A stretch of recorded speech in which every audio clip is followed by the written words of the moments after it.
Ona teraz bude pripravovať miešaný nápoj, ale s kávou, pretože ide na baristickú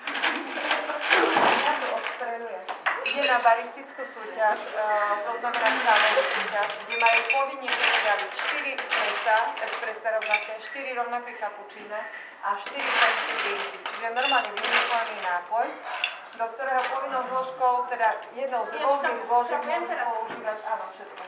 Môžu používať sirupy, likéry, nealkoholické nápoje, džúsy, akékoľvek.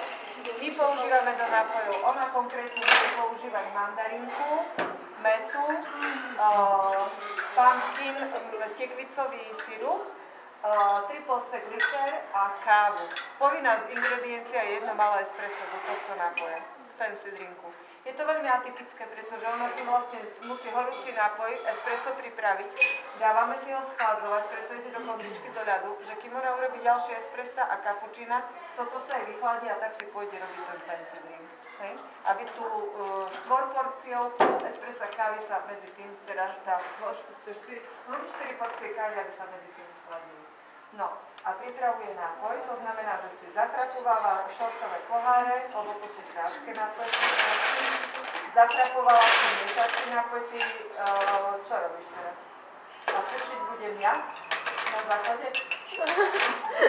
No, takže si robí povinne teraz, akože tam dala tie mandarinky, metu si tam dala si tam metu, dala tam sirup, pumpkin. Teraz si dáva ľad, teraz nadávkujeme čo, a likér budem ja dávať. Už aj likérom netreba učiť, stačilo len s sirupom. Čiže likér si dala. Teraz dáva deco kávy, tej zachladenej, pretože 2,5 centilitra, 25 ml kávy dávaný, ako na jednu dávku a robí 4 dávky naraz. Premieša na to.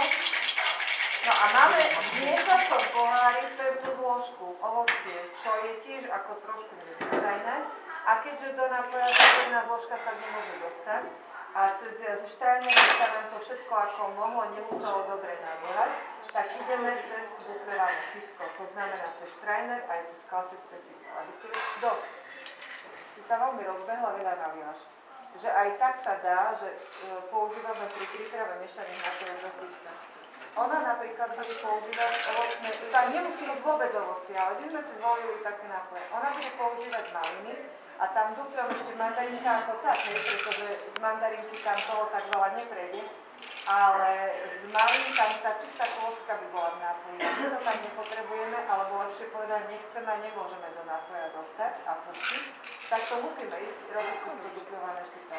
A keďže malina nám si to upcháva, potom bude musieť ešte aj žúžočkou trošku popracovať, aby dostala tie kôstky nápoja preč. A teraz jak bude dávať skôr?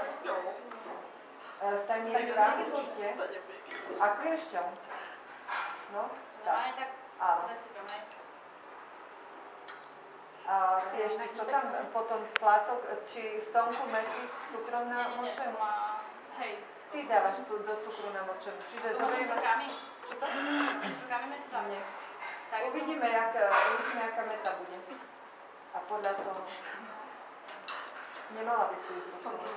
Keď to dávaš priamo do nápoja, tak nie. Tak všetky. To ty nebudeš si dávať, že najprv si odsukríš normálne už nacukrenú pripravenú metu. Určite toto by bola hlúposť, lebo by si pošpinila celý nápoj i v prostredí i všetko. Čiže tam si to nachystáš a takto už budeš dávať hotové. Dobre? Takže toto